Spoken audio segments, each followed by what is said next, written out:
चलिए तो गणपति बप्पा का नाम लेके हम लोग क्लास को स्टार्ट करते हैं। तो चलिए टॉप स्टडी हेल्थ में आप सभी का स्वागत है। आज हम लोग करने वाले बिहार सिविल कोड प्यून का हिंदी का क्लास, जो कि आपका जिसमें टोटल 35 क्वेश्चंस आपको होने वाले हैं। और इस क्लास के जस्ट बाद आपको राधिका मैम का इंग्लिश का क्लास देखने को मिल जाएगा। तो आप लोग राधिका मैम के क्लास को भी पूरा जरूर देखिएगा और क्लास को इग्नोर बिल्कुल मत कीजिएगा। तो चलिए क्लास को हम लोग स्टार्ट करते हैं। चलिए क्लास को स्टार्ट करने से पहले हम आपको बता दें कि टॉप स्टडी हेल्प की तरफ से वेबसाइट लॉन्चिंग का ऑफर चल रहा है, जिसका आपको बिहार सिविल कोड प्यून में जो आपका एक ई बुक है, तो अगर आप अपना एक सीट पक्का करना चाहते हो, ये ई बुक आपके एग्जाम में बहुत ही हेल्पफुल होने वाला है। जैसा कि आप लोग पिछले बार हमारे चैनल से अगर आप लोग ये ई बुक परचेस किए होंगे तो आपको पता होगा कि हमारे ई बुक से डायरेक्ट कितने सारे क्वेश्चन एग्जाम में आते हैं। तो जैसा कि आपको पता है कि यहाँ पे ऑफर क्या चल रहा है कि 99 का जो ई बुक प्राइस था वो अभी आपको सिर्फ 49 रुपीज में मिल रहा है, और ये लिमिटेड टाइम ऑफर है। इसका प्राइस जो है कि फिर आपका 99 हो जाएगा। तो अगर आप चाहते हैं इस ई बुक को परचेस करना तो आपको कमेंट बॉक्स और डिस्क्रिप्शन में जो कि वेबसाइट का लिंक मिल जाएगा। आपको वहां क्या करना है, आपको लिंक पे क्लिक करने के बाद आप डायरेक्ट वेबसाइट में जाएगा। वेबसाइट में आपको अपना एक आईडी बना लेना है। आईडी बनाने के बाद जो है कि आप इस ई बुक को परचेस कर सकते हैं 49 का पेमेंट करके। ठीक है, चलिए अगर आप लोग को समझ में ना आए तो आप कमेंट भी कर सकते हैं, फिर हम आपको उसके लिए एक अलग से वीडियो बना के डाल दें कि आप वेबसाइट से जो है कि ई बुक, मॉक टेस्ट और टेस्ट सीरीज आप कैसे परचेस कर सकते हैं। ठीक है ना, चलिए हम लोग बढ़ते हैं क्वेश्चंस की ओर। क्वेश्चन हमारा सबसे पहला आ गया है। क्या कह रहा है कि निम्नलिखित में से शुद्ध वर्तनी वाले शब्द का चयन कीजिए। चलिए तो जो लोग भी हमारे चैनल पे अगर नए जुड़े तो चैनल को सब्सक्राइब करके और वीडियो को लाइक जरूर कर दीजिएगा और अपने दोस्तों में जल्दी जल्दी शेयर भी कर दीजिए आप लोग। चलिए बताइए कि निम्नलिखित में से शुद्ध वर्तनी वाले शब्द का चयन करना है आपको। क्या होगा इसका सही जवाब? तो ये हो जाएगा आपका अंत्याक्षरी। क्या हो जाएगा? अंत्याक्षरी। ऑप्शन डी जो है कि आपका यहाँ पे राइट आंसर हो जाएगा। चलिए अगला क्वेश्चन क्या है कि इच्छावास का सही संधि विच्छेद क्या होगा। चलिए बताइए कि इच्छावास का है जो कि सही संधि विच्छेद क्या होगा। तो ये हो जाएगा आपका उत्जोड़ श्वास। क्या हो जाएगा? उत्जोड़ श्वास। तो ऑप्शन बी जो है कि आपका यहाँ पे राइट आंसर हो जाएगा। चलिए अगला क्वेश्चन क्या है कि करत व्योत शब्द में कौन सा समास है। आप लोग इस टेक्स्ट पे बिल्कुल भी ध्यान मत दीजिएगा, आपको हम बता रहे हैं पढ़ के, आप लोग इसको बस सुनते रहिए। क्या है कि कतर व्योत शब्द में कौन सा समास है। चलिए बताइए कौन सा समास हो जाएगा। तो ये हो जाएगा आपका द्वंद्व समास। क्या हो जाएगा? द्वंद्व समास। तो ऑप्शन ए जो है कि आपका यहाँ पे राइट आंसर हो जाएगा। चलिए नेक्स्ट क्वेश्चन क्या पूछ रहा है कि मार शब्द निम्नलिखित में से किसका पर्यायवाची है। आपको फटाफट बताना है कमेंट बॉक्स में कि मार का शब्द जो है उसका निम्नलिखित में से किसका पर्यायवाची है। ऑप्शन को सबसे पहले आप देख लीजिए और बताइए कि इसमें से मार का पर्यायवाची कौन है। चलिए फटाफट आप लोग जवाब दीजिए। तो क्या होगा इसका सही जवाब? तो जो लोग भी इसका ऑप्शन डी अगर लगा कि अनंग कामदेव, तो बिल्कुल राइट आंसर हो जाएगा आपका ऑप्शन डी यहाँ पे। ठीक है ना। चलिए अगला क्वेश्चन क्या पूछ रहा है कि श्री गणेश का विलोम शब्द क्या है। चलिए गणेश जी के नाम से भी हम लोग क्लास को स्टार्ट किए थे और गणपति जी का क्वेश्चन भी आ गया। क्या है कि श्री गणेश का विलोम शब्द क्या हो जाएगा। तो श्री गणेश का जो विलोम शब्द हो जाएगा वो होगा श्री इति श्री। क्या होगा? इति श्री, यानी कि ऑप्शन बी जो है कि आपके यहाँ पे राइट आंसर हो जाएगा। आप लोग याद कर लीजिएगा। चलिए अगला क्वेश्चन क्या है कि जिसके पेट में माँ ने रस्सी बांध दी है उसे क्या कहते हैं। जिसके पेट में जो कि माँ ने रस्सी बांध दी है उसे क्या कहते हैं। तो उसे क्या कहते हैं? दामोदर कहते हैं। क्या कहते हैं? दामोदर। तो ऑप्शन सी जो है कि आपके यहाँ पे राइट आंसर हो जाएगा। आप लोग इसको याद कर लीजिएगा। चलिए अगला क्वेश्चन हमारा क्या कह रहा है कि बछिया का ताऊ मुहावरे का सही अर्थ क्या है। बछिया का ताऊ मुहावरे का सही अर्थ क्या है। तो ये हो जाएगा आपका महामूर्ख व्यक्ति। क्या हो जाएगा? महामूर्ख व्यक्ति। तो ऑप्शन बी जो है कि आपका यहाँ पे राइट आंसर हो जाएगा। आप लोग याद कर लीजिए। चलिए तो जो लोग भी चैनल से नए जुड़ रहे हैं तो चैनल को आप लोग सब्सक्राइब करते चलिएगा और अपना आंसर जो है कि कमेंट बॉक्स में कमेंट आप लोग करते रहे। कमेंट बिल्कुल भी रुकना नहीं चाहिए किसी का। ठीक है ना। चलिए आप लोग कमेंट करते चलिए, लाइक करते चलिए और कमेंट करते चलिए। चलिए अगला क्या क्वेश्चन पूछ रहा है। चलिए ये हो गया था क्या? बछिया का ताऊ मुहावरे का सही अर्थ क्या। हाँ चलिए ये शायद हो गया था। क्या हो गया? ये महामूर्ख व्यक्ति है। ठीक है ना। चलिए अगला है कि निम्नलिखित में से कौन सा शब्द तत्सम नहीं है। चलिए बताइए कि निम्नलिखित में से कौन सा शब्द जो है कि तत्सम नहीं है। आप चारों ऑप्शन को देख लीजिए और बताइए कि इनमें से तत्सम कौन सा नहीं है। तो क्या हो जाएगा इसका सही जवाब? तो ये हो जाएगा आपका हल्दी। क्या हो जाएगा? हल्दी। तो ऑप्शन डी जो है कि आपके यहाँ पे राइट आंसर हो जाएगा। ठीक ना। चलिए अगला क्वेश्चन क्या पूछ रहा है कि राम ने रावण को बाण से मारा, वाक्य में बाण बाण से कौन सा कारक है।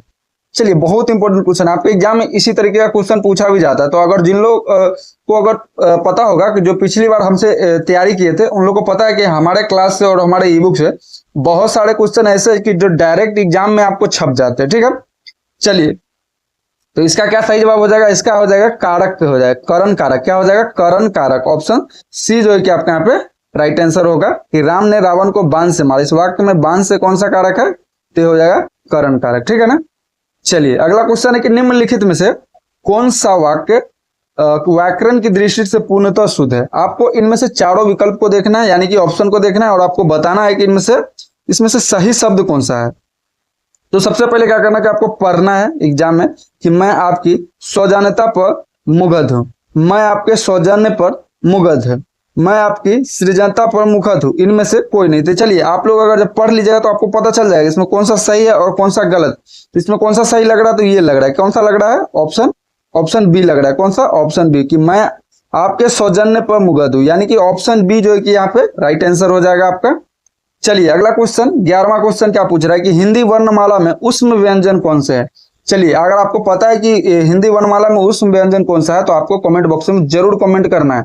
आप लोग कमेंट बिल्कुल करते रहिए, कोई भी कमेंट बंद नहीं करेगा और सब लोग लाइक करेगा। ठीक है, चलिए क्या होगा इसका सही जवाब, फटाफट आप लोग बताओ क्या होगा। तो ये हो जाएगा आपका ऑप्शन ए यहाँ पे राइट आंसर होगा। क्या, तलावे डंट और सॉरी ह।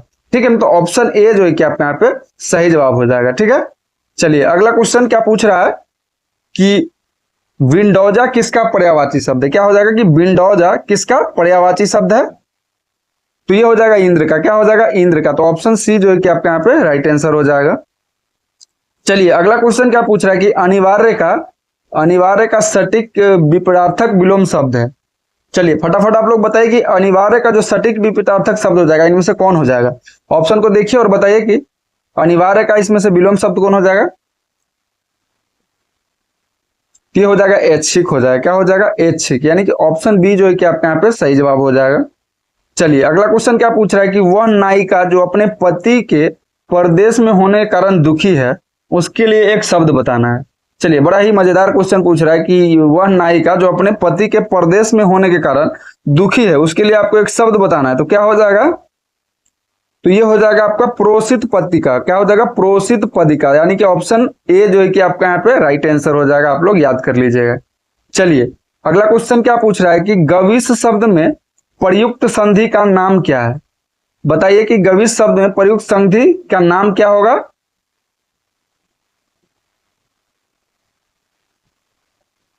तो ये हो जाएगा आपका अयाद संधि। क्या हो जाएगा, सॉरी अयादी संधि। क्या होगा, अयादी संधि। ऑप्शन बी जो है कि आपके यहाँ पे सही जवाब होगा। चलिए तो जो लोग भी हमारे चैनल पे नए जुड़ रहे हैं तो हमारे चैनल को सब्सक्राइब करके और वीडियो को लाइक जरूर कर दीजिएगा, अपने दोस्तों में शेयर भी कर दीजिएगा।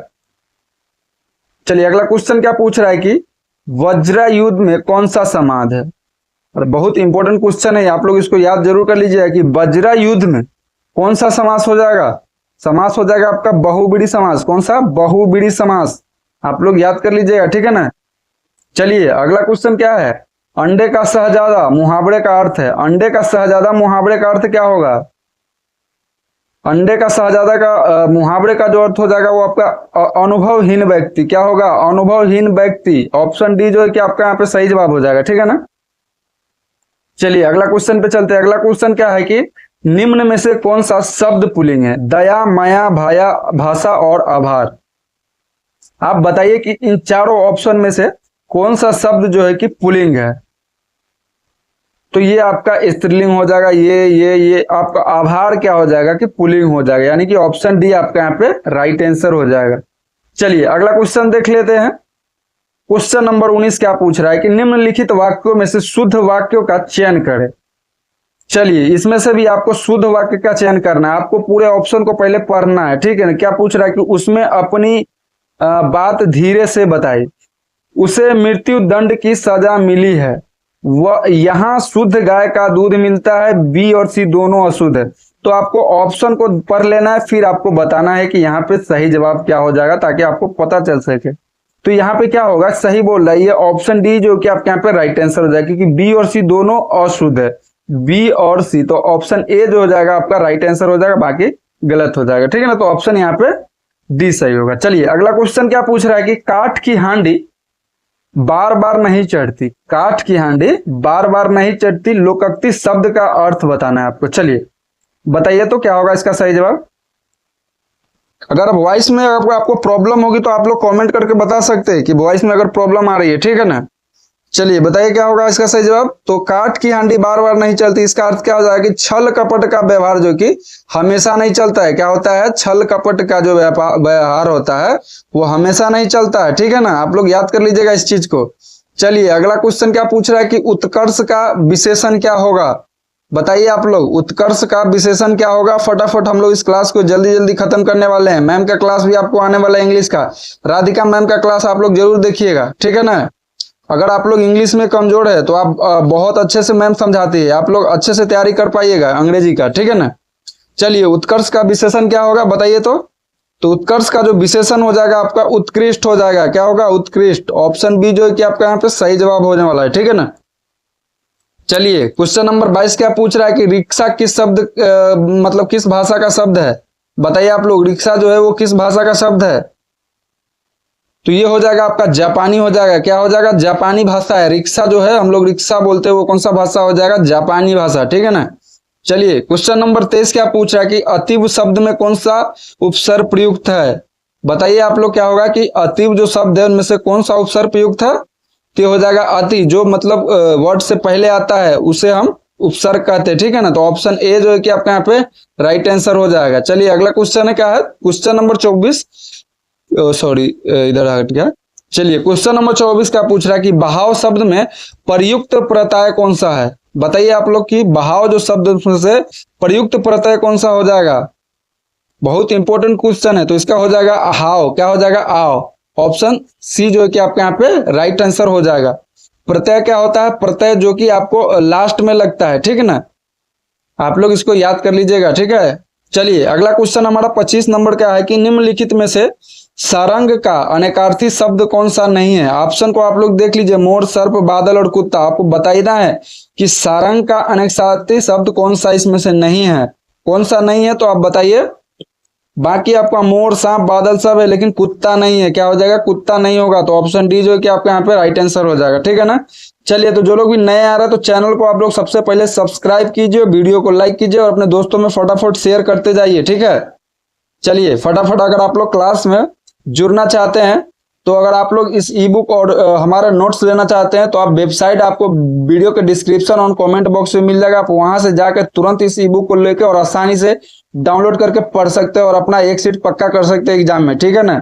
चलिए क्या है क्वेश्चन नंबर, क्या पूछ रहा है कि चौपाई छंद के प्रत्येक चरण में कितनी मात्राएं होती है। चौपाई छंद जो होता है उसमें प्रत्येक चरण में कितनी मात्राएं होती है, कितनी होती है। तो यहाँ 16 होती है। कितनी, 16। ऑप्शन सी जो है कि आपके यहाँ पे राइट आंसर होने वाला है। चलिए अगला क्वेश्चन 27 नंबर क्या पूछना है कि अस्थावर का विलोम शब्द क्या है। बताइए आप लोग, अस्थावर का विलोम शब्द क्या हो जाएगा। तो अस्थावर का जो विलोम शब्द हो जाएगा वो जंगम हो जाएगा। क्या हो जाएगा, जंगम। ऑप्शन बी जो है कि आपका यहाँ पे राइट आंसर हो जाएगा।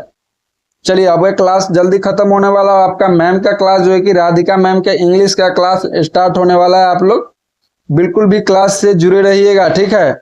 चलिए क्वेश्चन नंबर 28 क्या पूछ रहा है कि इनमें से शुद्ध वर्तनी वाला शब्द कौन सा है। ऑप्शन को देखिए और बताइए कि इसमें से शुद्ध शब्द जो है कि कौन सा लिखा गया है। क्या दिया ऑप्शन में कि उज्जवल, जज्वल, उज्जवल। आपको इन चारों ऑप्शन को पढ़ के बताना है। चलिए बताइए तो क्या होगा। तो ऑप्शन इसमें से जो लोग भी बी लगा रहे हैं तो बिल्कुल सही जवाब हो जाएगा आपका ऑप्शन बी, ठीक है ना। चलिए अगला क्वेश्चन है कि यद्यपि में प्रयुक्त संधि का नाम है। ऑप्शन को देखिए और बताइए कि इसमें से यद्यपि के प्रयुक्त संधि का नाम क्या होगा। क्या हो जाएगा, ये हो जाएगा आपका गुण संधि हो जाएगा। क्या होगा, गुण संधि। ऑप्शन ए जो है कि आपका यहाँ पे राइट आंसर होगा, ठीक है ना। चलिए अगला क्वेश्चन है कि तरनी तनुजा तत्तमाल तरुवर बहु छाए, इस पंक्ति में से कौन सा अलंकार है। आपको इसी तरीके का क्वेश्चन घुमाने वाला एग्जाम में पूछा जाएगा कि तरनी तनुजा तट तमाल तरुवर बहुए छाए, इस व्यक्ति में पंक्ति में कौन सा अलंकार है। क्या हो जाएगा, कौन सा अलंकार हो जाएगा? तो ये हो जाएगा आपका अनुप्रास अलंकार। कौन सा? अनुप्रास अलंकार। ऑप्शन ए है जो कि आपके यहाँ पे राइट आंसर हो जाएगा। ठीक है ना। चलिए फटाफट आप लोग लाइक शेयर करते जाइए वीडियो को। आपका नेक्स्ट इंग्लिश का क्लास स्टार्ट होने वाला है अब राधिका मैम का। ठीक है, चलिए अगला क्वेश्चन क्या है कि निम्नलिखित में से कौन सा शब्द तद्भव है? ऑप्शन को देखिए और बताइए कि इनमें से कौन सा शब्द जो कि तद्भव है। तो ये हो जाएगा भंवड़ा। क्या हो जाएगा? भंवड़ा। ऑप्शन डी जो है कि आपके यहाँ पे राइट आंसर हो जाएगा। अगला क्वेश्चन क्या पूछा जा रहा है कि किस वाक्य में आपादान कारक है? राम ने रावण को तीर से मारा, या फिर मोहन से अब सहा नहीं जाता, हिमालय से गंगा निकलती है, या फिर चाकू से फल काटो। आपको इन चारों ऑप्शन में से बताना है कि आपादान कारक जो है कि किस वाक्य में दिया गया है। तो ये आपका जो राइट आंसर हो जाएगा वो आपका क्या हो जाएगा? ऑप्शन सी हो जाएगा कि हिमालय से गंगा निकलती है। क्या हो जाएगा? हिमालय से गंगा निकलती है। ऑप्शन सी आपका राइट आंसर होगा। चलिए अगला क्वेश्चन है कि वीर रस का अस्थाई भाव क्या है?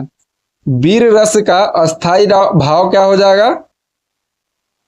तो ये हो जाएगा आपका उत्साह हो जाएगा। क्या हो जाएगा? उत्साह। ऑप्शन बी जो है कि आपका राइट आंसर होगा। चलिए अगला क्वेश्चन कि एतव शब्द का सही संधि विच्छेद है। और आप लोग अगर इसका पीडीएफ लेना चाहते हैं, हर एक क्लास का पीडीएफ आपको टेलीग्राम और व्हाट्सएप ग्रुप पे मिल जाता है। तो जो लोग भी अभी तक टॉप स्टडी हेल्प के टेलीग्राम और व्हाट्सएप से नहीं जुड़े हैं, तो जल्दी से आप लोग टेलीग्राम ग्रुप और व्हाट्सएप ग्रुप से जुड़ जाइए। ठीक है ना। तो एताव शब्द का जो सही संधि विच्छेद होगा वो क्या होगा? आपका अतः जोड़ एब हो जाएगा। ऑप्शन सी जो है कि आपके यहाँ पे राइट आंसर हो जाएगा। ठीक है ना। चलिए और आज का हमारा लास्ट क्वेश्चन क्या रहने वाला है? जो हमेशा रहने वाला हो उसके लिए एक उपयुक्त शब्द है। ऑप्शन को देखिए और बताइए कि जो हमेशा रहने वाला है उसके लिए एक शब्द बताया गया है। आप लोग बताइए कि क्या होगा इसका राइट आंसर। और चलिए इसका आंसर जो है कि आप लोग को कमेंट बॉक्स में बताना है और अपना स्कोर जरूर कमेंट कीजिएगा कि आपने 35 क्वेश्चन में से कितने क्वेश्चन सही किए और कितना आपका गलत हुआ। और अब नेक्स्ट क्लास जो आपका राधिका मैम का होने वाला है, तो आप लोग उस क्लास को बिल्कुल भी इग्नोर मत कीजिएगा। मैम जो है कि बहुत अच्छे तरीके से इंग्लिश को समझाती है आप लोग को, पैटर्न को, हर एक चीज को तोड़ तोड़ के, तो आपको आसानी से समझने का मौका मिलेगा। ठीक है ना। चलिए तो सब आपको पता है कि हम बताए हुए थे बिहार सिविल कोड प्यून के जो भी तैयारी कर रहे हैं, तो उनके लिए क्या है कि अभी ऑफर चल रहा है। तो जल्दी से अगर आप लोग 50% का ऑफर का लाभ लेना चाहते हैं तो तुरंत अभी आप लोग वेबसाइट पे जाकर इस ई बुक को जल्दी से डाउनलोड कर लीजिए। ये ई बुक जो है कि आपको एग्जाम में सफलता जरूर दे दिलाएगा, ये हमारा गारंटी है। ठीक है ना। चलिए अगर आप लोग जल्दी से इसको जाके क्लास को ज्वाइन कर लीजिए। और चलिए मिलते हैं आपसे अगले वीडियो में, तब तक के लिए जय हिंद, जय Bharat. Hello everyone, welcome back to top study help. मैं हूँ राधिका सिंह और आज की वीडियो स्टार्ट करने से पहले एक इम्पोर्टेंट इन्फॉर्मेशन आप सभी के लिए। अगर आप बिहार सिविल कोड प्यून की तैयारी कर रहे हैं तो हमारी वेबसाइट लॉन्च का ऑफर है। आपको ये ई बुक मिल जाएगी 50% ऑफ पर। ठीक है, पहले इसका प्राइस 99 था, जो आपको 49 रुपीज ऑनली में आपको मिल जाएगी। आप इसको डाउनलोड कर सकते हैं और जब आपको टाइम मिले इसको पढ़ सकते हैं। ठीक है, चलिए अब वीडियो पे आगे बढ़ते हैं। और आज की वीडियो में हम कवर करने वाले हैं most important idiom and phrases. ठीक है, देखिए अगर आप क्या कर रहे हैं, बिहार सिविल कोड की और एसएससी, रेलवे, पुलिस या किसी भी गवर्नमेंट एग्जाम की प्रिपरेशन कर रहे हैं, गॉर्जियन नॉट, इसका मतलब होता है कि किसी भी कॉम्प्लिकेटेड प्रॉब्लम को डायरेक्ट एक्शन से सॉल्व कर देना। यानी कि सोचिए, इमेजिन कीजिए कि आपको एक बहुत बड़ी गठान दिखाई दे रही है। ठीक है, और 100 लोग लग गए हैं उस गठान को खोलने में और लगे ही हैं, उसको कोशिश कर रहे हैं, लेकिन बार बार फेल हो रहे हैं। ठीक है, फिर क्या होता है, एक कोई व्यक्ति यहाँ पर आता है, वो क्या करता है, अपनी तलवार निकालता है और इस रस्सी को काट देता है। तो क्या हुआ, लोग सारे शॉक हो गए। ठीक है, तो ये क्या है, यही है टू कट द गॉर्जियन नॉट। यानी कि किसी कॉम्प्लिकेटेड प्रॉब्लम को, ये प्रॉब्लम इतनी कॉम्प्लिकेटेड लग रही थी, उसको उसने क्या किया, किसी डायरेक्ट एक्शन से सॉल्व कर दिया। ठीक है, कॉम्प्लेक्स प्रॉब्लम या डायरेक्ट सॉल्यूशन लिखा हो तो हम उसको चूज करेंगे। तो इसमें देखिए बी हमारा कॉम्प्लेक्स प्रॉब्लम बाय फोर्सफुल और डायरेक्ट मींस, ये आपका करेक्ट आंसर है। नेक्स्ट पे चलते हैं। नेक्स्ट क्वेश्चन है आपका, to send someone to Coventry, मतलब किसी को पूरी तरह से क्या कर देना, इग्नोर कर देना। सिंपल से एग्जांपल से समझते हैं कि मान लीजिए आप किसी के साथ काफी समय से फ्रेंडशिप में है, ठीक है। तो आपके दोस्त ने क्या किया, आपको छोड़कर वो किसी और के साथ रोड ट्रिप पे चला गया। तो आपने डिसाइड किया कि मैं अब इससे बिल्कुल भी बात नहीं करूंगा।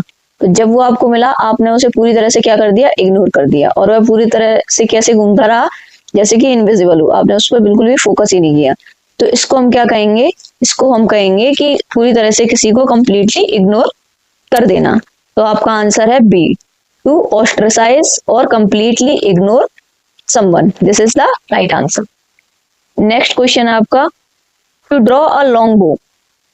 इसका मतलब होता है कि बात को बहुत बहुत ज्यादा बढ़ा चढ़ाकर बोलना, ठीक है, बताना, ठीक है। जैसे अगर मान लीजिए किसी ने कहा कि कल मैंने इतनी बड़ी मछली पकड़ी थी कि उसने तो मुझे ही खींच लिया था, तो आप समझ जाओ कि वो क्या कर रहा है, ओवर एक्टिंग कर रहा है और अपनी बात को क्या कर रहा है, बढ़ा चढ़ाकर बोल रहा है। तो लॉन्ग बो यानी कि स्टोरी को अगर आप लॉन्ग बो से ऐसे ट्रिक के थ्रू समझने की कोशिश करेंगे तो लॉन्ग स्टोरी से कनेक्ट कीजिए। लॉन्ग स्टोरी मतलब किसी भी छोटी बात को बहुत लंबा करके बताया किसी ने। तो आंसर है आपका C, to make a exaggerated statement, यानी कि एक बहुत ही बड़ा स्टेटमेंट कर देना, बढ़ा चढ़ाकर स्टेटमेंट बताना। नेक्स्ट क्वेश्चन देखिए। नेक्स्ट क्वेश्चन है आपका, to run with the hare and hunt with the horns. इसका मतलब होता है कि आप डबल गेम खेल रहे हैं, किसी को धोखा दे रहे हैं, ठीक है। डबल गेम खेल रहे हैं या किसी को धोखा दे रहे हैं। मतलब अगर आपको दिख रहा है कि आपके दो दोस्त आपस में लड़ाई कर रहे हैं, तो आप उसको सॉल्व करने की जगह क्या करेंगे, इसके पास जाकर इसको भड़काएंगे और इसके साथ पास जाकर इसको भड़काएंगे। यानी यहाँ पर भी अच्छे बनने की कोशिश कर रहे हैं और यहाँ पर भी अच्छा बनने की कोशिश कर रहे हैं। तो आप क्या कर रहे हैं, डबल गेम खेल रहे हैं। तो इसका आंसर होगा to try to deceitfully support both sides in a conflict. यानी कि किसी कॉन्फ्लिक्ट में आप दोनों को सपोर्ट करने की कोशिश कर रहे हैं, लेकिन झूठी कोशिश कर रहे हैं, ठीक है, दिखावा कर रहे हैं या धोखा दे रहे हैं। बी आपका करेक्ट आंसर है। नेक्स्ट क्वेश्चन है आपका, अ डैम्प्ड स्क्विड। इसका मतलब होता है किसी चीज से एक्सपेक्टेशन तो आपकी बहुत ज्यादा है, लेकिन रिजल्ट क्या मिला, जीरो, ठीक है। यानी कि अगर आप इसको एग्जाम्पल के थ्रू समझने की कोशिश करेंगे, तो जैसे मान लीजिए आपने एग्जाम दिया और आपकी एक्सपेक्टेशन है मेरे 90% तो आएंगे ही आएंगे, लेकिन जब आपका रिजल्ट आया तो आपके रह गए 33%। यानी कि रिजल्ट आपका बहुत ही बेकार आया, एक्सपेक्टेशन आपने बहुत ज्यादा लगा रखी थी। हालांकि आपको पता होगा जब आप एग्जाम में करके आएंगे कि आप 90% का करके आए या 33% का करके आए, बट समझ लीजिए क्या पता दूसरों को दिखाने के लिए आपने एक क्या किया है, हाइप बनाने की कोशिश की है, ठीक है। एक दूसरे एग्जाम्पल से समझने की कोशिश कीजिए। मान लीजिए आपको किसी ने अपने बर्थडे पार्टी में बुलाया, ठीक है। आपने सोचा कि ये तो बर्थडे पार्टी में जाना है हमें, तो हमें बहुत सारा फन करने के लिए मिलेगा, ठीक है। और जब आप वहां गए तो आपको फन के नाम पर कुछ नहीं मिला, जीरो। 2 समोसे और 2 कचौड़ी में आपको वहां से भगा दिया गया, इवन आपको केक भी नहीं मिला। तो इसका मतलब होता है अ डैम्प्ड स्क्विड, यानी अ सिचुएशन और event which is much less impressive then expected. यानी कि एक ऐसी सिचुएशन है, एक ऐसा इवेंट है जहां आपने बहुत ज्यादा एक्सपेक्टेशन लगा रखी थी, लेकिन इम्प्रेशन जो वहां से मिला वो जीरो था, ठीक है। 6, to set the Thames on fire. इसका मतलब होता है कोई एक्स्ट्रा ऑर्डिनरी काम कर देना। To set a Thames on fire, यानी कि सोचो एक स्टूडेंट ने क्या किया कि सिविल कोड का एग्जाम ही ले लीजिए, इसमें उसने रैंक 1 ले आया। तो सब लोग क्या बोलेंगे, भाई ने भाई कमाल कर दिया। तो इसको क्या बोलेंगे इंग्लिश में, he has set the Thames on fire, ठीक है। आपका आंसर है A, to do something truly remarkable और sensational. Next question, to play ducks. Question देखिए, to play ducks and drakes. इसका मतलब होता है बहुत ज्यादा पैसे उड़ा देना, ठीक है। एक ही दिन में आपने आईफोन भी ले लिया, बाइक भी ले ली, पार्टी भी कर ली, शॉपिंग भी कर ली, तो इसको बोलेंगे to play ducks and tracks, okay. Answer होगा इसका टू स्क्वेंडर और वेस्ट मनी रेकलेसली। बहुत ज्यादा ही तेजी से आपने पैसे को खत्म कर दिया या उड़ा दिया। नेक्स्ट क्वेश्चन देखिए, to buy a pig in a poke. मतलब बिना चेक किए कोई चीज खरीद लेना, ठीक है, बिना चेक किए क्या किया, कोई भी चीज को खरीद लेना, क्या कहेंगे उसको, to buy a pig in a poke. Online आपने फोन ऑर्डर किया और रिसीव हुआ तो देखा उसमें तो ईंट या पत्थर निकला है, ठीक है, तो इसको क्या कहेंगे कि आपने बिना सोचे समझे, बिना अच्छे से चेकआउट किए किसी भी वेबसाइट से या किसी भी फ्रॉड प्लेटफॉर्म से कुछ बिना सोचे समझे खरीद लिया और आपको मिला क्या, कुछ नहीं, ठीक है। यानी कि पहले आपको अच्छे से इंस्पेक्ट करना चाहिए फिर इन्वेस्ट करना चाहिए।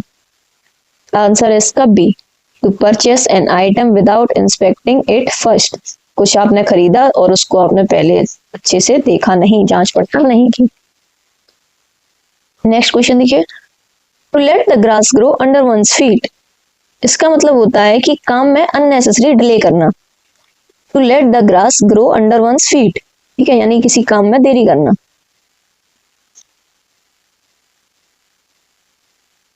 तो जैसे मान लीजिए आपको कुछ पढ़ाई स्टार्ट करनी है, प्रिपरेशन स्टार्ट करनी है और आपने एग्जाम के लिए फॉर्म भर दिया और पैसे भी आपके चले गए, लेकिन आप उसको पढ़ने में क्या कर रहे हो, टाइम लगा रहे हो, एक एक दिन को डिले करते जा रहे हो, कल से पढ़ूंगा कल से, और आपने देखा कि कल एग्जाम आ गया, तो इसको क्या कहेंगे, late the grass grow under one street, यानी कि मतलब काम में आपने क्या किया, अननेसेसरी डिले कर दिया।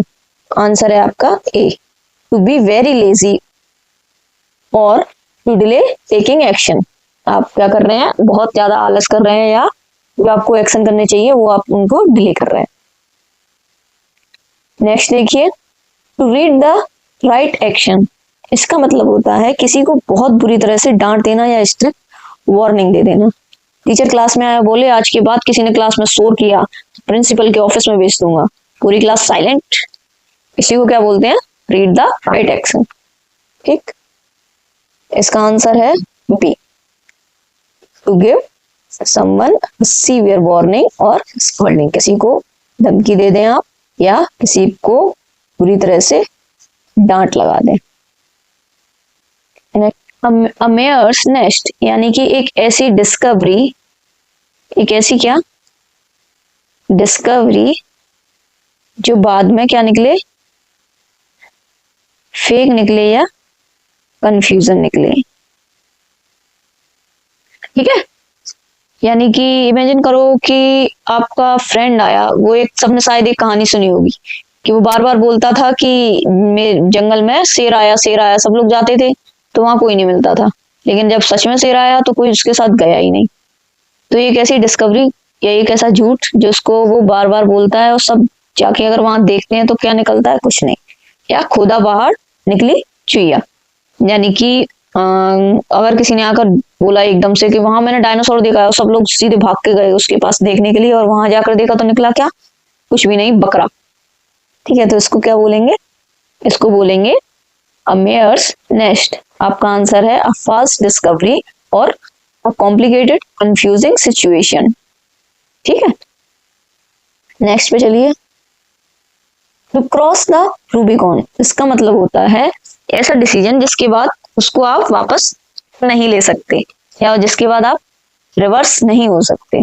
आपने फॉर्म भर दिया, फीस चली गई आपकी, अब आपका एग्जाम आने वाला है तो आपको प्रेपरेशन करनी ही करनी है, इसलिए दिमाग लगा के प्रेपरेशन में लग जाइए, ठीक है। इसी को बोलेंगे तो क्रॉस द रूबिकॉन। आपने डिसीजन ले लिया तो उसके बाद में अब आप वापस नहीं जा सकते, ठीक है। ऐसा कोई डिसीजन जिसे आप वापस नहीं जा सकें या उसे आप रिवर्स ना कर सकें। ऑप्शन आंसर है आपका B, to take a decisive irreversible step. एक आपने डिसीजन लिया और एक ऐसा स्टेप ले लिया जो आप रिवर्स नहीं कर सकते। टू रेस्ट ऑन वंस ऑर्स, ये आपका नेक्स्ट क्वेश्चन है। इसका टू रेस्ट ऑन वंस और इसका मतलब होता है कि आपने बहुत ज्यादा कड़ी मेहनत की, कुछ अचीव किया, अब आप चाहते हैं एक लंबी हॉलीडे। जैसे किसी ने कोई एग्जाम फाइट किया, पास किया, अब वो चाहता है कि भाई अब तो मैं गोवा घूम के आऊंगा क्योंकि मैंने बहुत मेहनत कर ली। तो इसी को बोलेंगे टू रेस्ट ऑन वंस और, यानी कि एक नाव चलाई, इसको बोट चलाने के बाद में क्या किया, इस और को अब तो रख दो, अब तो मुझे आराम की जरूरत है, ठीक है। तो इसको क्या कहेंगे, टू रेस्ट ऑन वंस, और आंसर है आपका to take a break after a period of hard work. बहुत कड़ी मेहनत के बाद में आपको एक ब्रेक लेने की नीड है या उसकी जरूरत है। नेक्स्ट क्वेश्चन देखिए, टू स्क्वायर द सर्कल। अब देखिए, एक सर्कल को आप कह रहे हैं कि इसको स्क्वायर कर दो, क्या आप कर पाएंगे? नहीं, यानी कि ये क्या है, एक इम्पॉसिबल वर्क है। इसका मतलब होता है टू स्क्वायर द सर्कल, यानी कि आंसर है आपका B, to attempt an impossible task. Next देखिए, to tilt at windmills. इसका मतलब to tilt at windmills, इसका मतलब होता है fake imagination.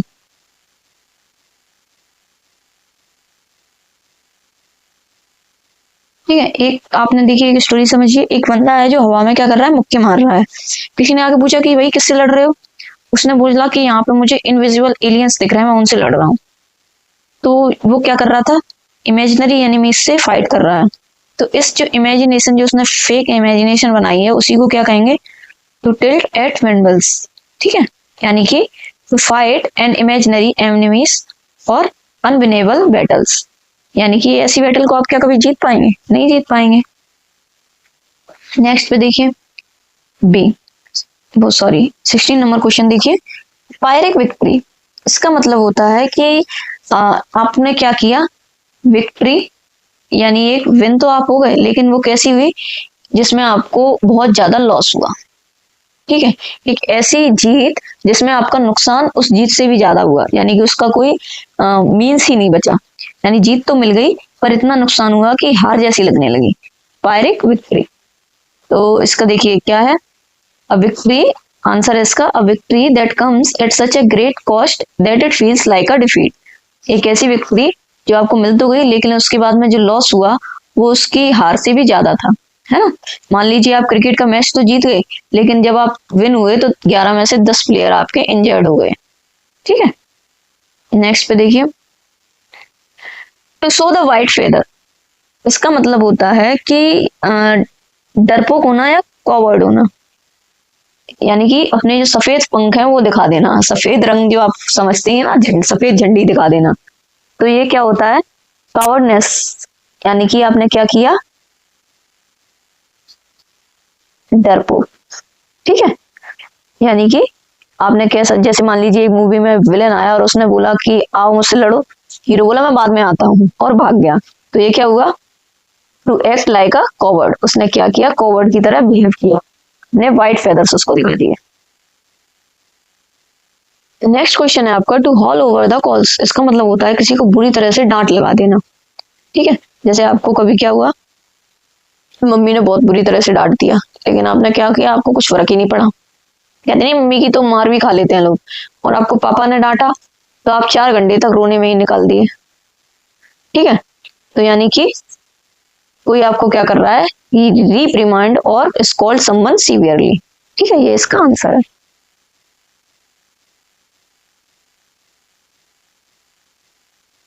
To have feet of clay. सोचो तुम किसी सेलिब्रिटी को बहुत परफेक्ट अच्छे से समझते हो, और फिर खबर आई या पता चला कि वो तो चीटिंग करता है। अब आपका क्या हुआ कि वो जो आपने इमेज बना रखी थी वो क्या हुई, टूट गई। ठीक है, मतलब किसी रिस्पेक्टेड पर्सन की हिडन वीकनेस आपको पता चल गई, इसी को क्या बोलेंगे, to have feet of clay. यानी कि बाहर से तो वो गोल्ड था और अंदर से क्या निकला, क्ले निकला। आंसर है इसका A, to have a hidden flaw और weakness in a respected person. ठीक है, 20 नंबर क्वेश्चन देखिए अपना, to throw up the sponge, मतलब गिव अप कर देना। थ्रो अप यानी कि गिव अप, स्पॉन्ज को फेंक देना।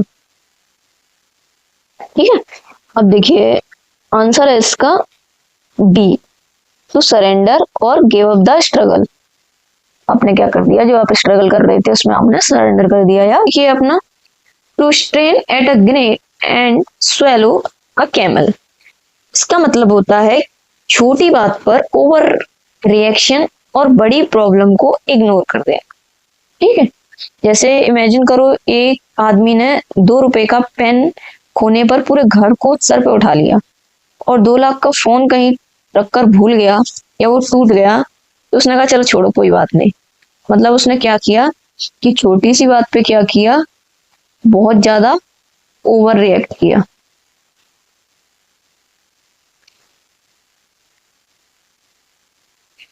और बड़ी बात को इग्नोर कर दिया।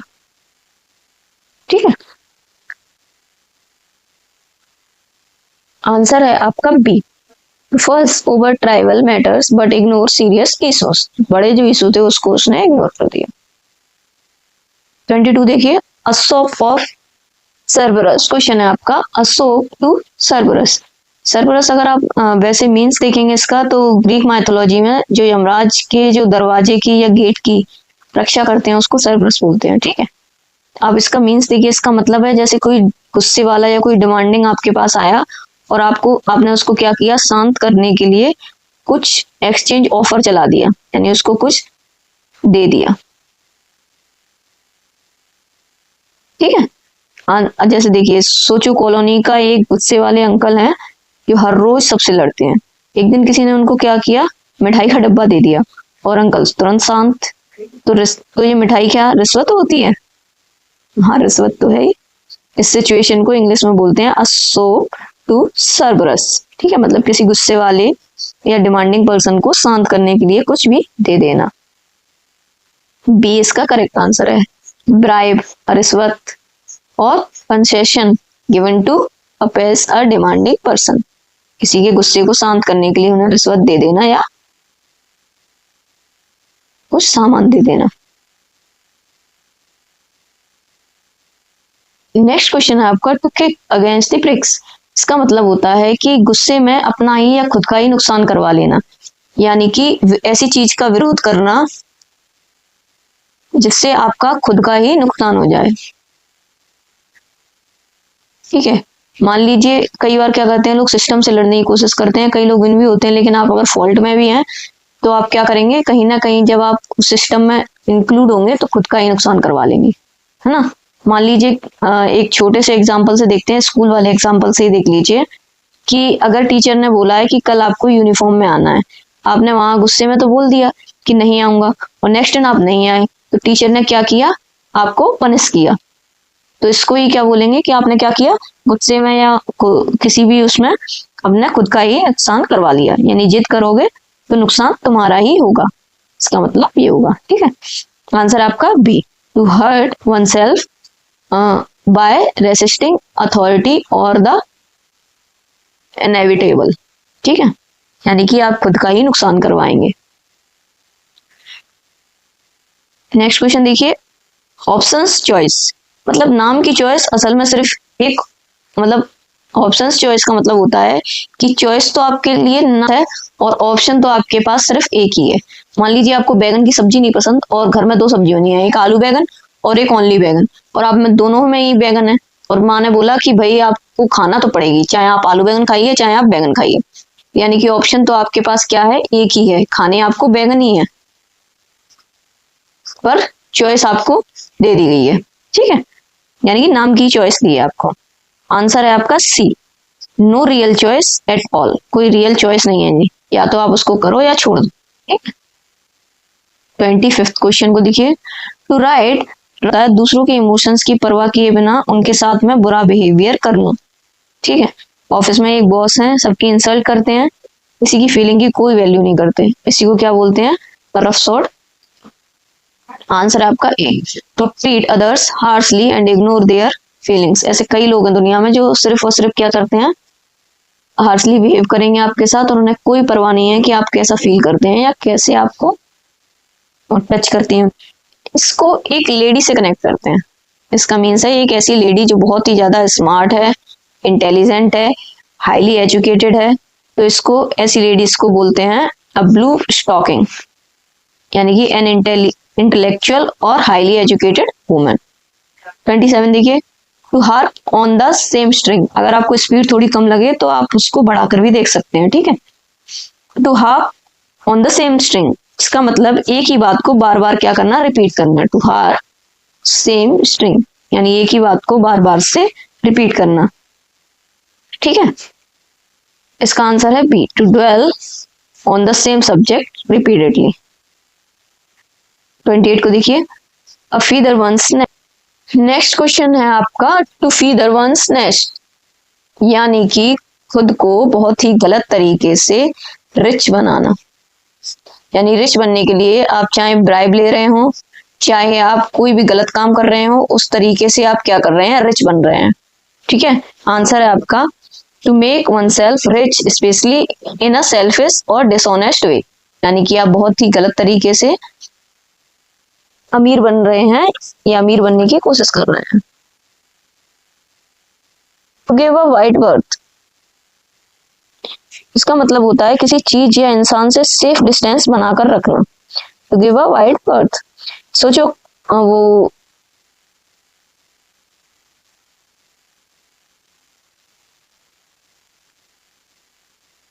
To give a wide berth, इसका मतलब होता है किसी इंसान से या किसी चीज से सेफ डिस्टेंस बना देना, क्योंकि वो आपके लिए नुकसानदायक हो सकती है। ठीक है, आंसर है इसका बी, टू अवॉइड और keep a safe distance from someone और समथिंग। ठीक है, नेक्स्ट एंड लास्ट क्वेश्चन आपका, टू टेक अम्ब्रेज, इसका मतलब होता है कि किसी बात का बुरा मान जाना या इंसल्ट फील करना। कई बार क्या होता है कि आपके दोस्त आपके साथ मजाक करते हैं और मजाक करते करते वो कब अपनी लिमिट क्रॉस कर जाते हैं कि आपको इंसल्ट फील होने लगती है। वो उस फीलिंग को या इंसल्ट फील करने को या किसी की बात को बुरा मान लेने को क्या कहते हैं, टू टेक अम्ब्रेज। ठीक है, आंसर है आपका बी, टू फील ऑफेंडेड और इंसल्टेड।